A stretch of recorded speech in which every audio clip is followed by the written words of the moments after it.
కొండా Laxman Telangana horticulture యూనివర్సిటీని vice chancellor Neeraja Vikarabad జిల్లా పూడూరు ప్రాంతంలో పర్యటించారు. స్థానికంగా నిర్వహిస్తున్న మామిడి తోటలను పరిశీలించి కూరగాయలు, పండ్ల తోటల పెంపకంపై ప్రత్యేక కార్యక్రమాలను చేపడుతున్నామని, ప్రజలు ముందుకు రావాలని ఆమె పిలుపునిచ్చారు.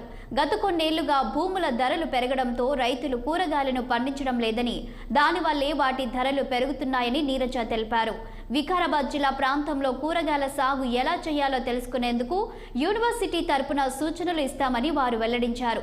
తక్కువ మోతాదులో నీరు, ఎరువులను ఉపయోగించి ఎక్కువ దిగుబడి సాధించే పద్ధతులను తాము వివరిస్తామని నీరజ బృందం తెలిపింది. ఇక్కడ వికారాబాద్ ఏరియా అంతా కూడా మనకి ఈ కూరగాయల సాగు ఎక్కువగా ఉంది.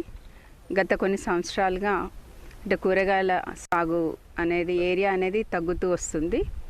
దీనికి చాలా రీజన్స్ ఉన్నాయి. సో అందులో ఒకటి ఏంటంటేను ఎక్కువగా ఆ యొక్క అంటే వాటి భూముల ధర పెరగడం వలన చాలామంది రైతులు కూడా కూరగాయల సాగుని తగ్గించుకుంటూ రావడం జరిగింది. సో దీనికి కావాల్సినటువంటి అంటే కూరగాయల సాగు ఏ విధంగా చేపట్టాలి, దాన్ని అంటే లాభంగా ఏ విధంగా ముందుకు తీసుకెళ్ళాలనేది మా యొక్క కొండా లక్ష్మణ్ తెలంగాణ హార్టికల్చర్ యూనివర్సిటీ నుండి మా యొక్క శాస్త్రవేత్తలు తగు సలహాలు ఇవ్వడానికి రెడీగా ఉన్నారు. సో ఇంతకుముందు అడిగారు, అంటే మనకి ఎక్కువగా ఈ యొక్క హెచ్చుతగ్గులు మనకి టమాటా కానీ ఉల్లిలో కానీ ఒకేసారి రేటు పెరగడం లేకుంటే పడిపోవడం జరుగుతుంది అనేటువంటిది ఒకటి లేవనెత్తారు.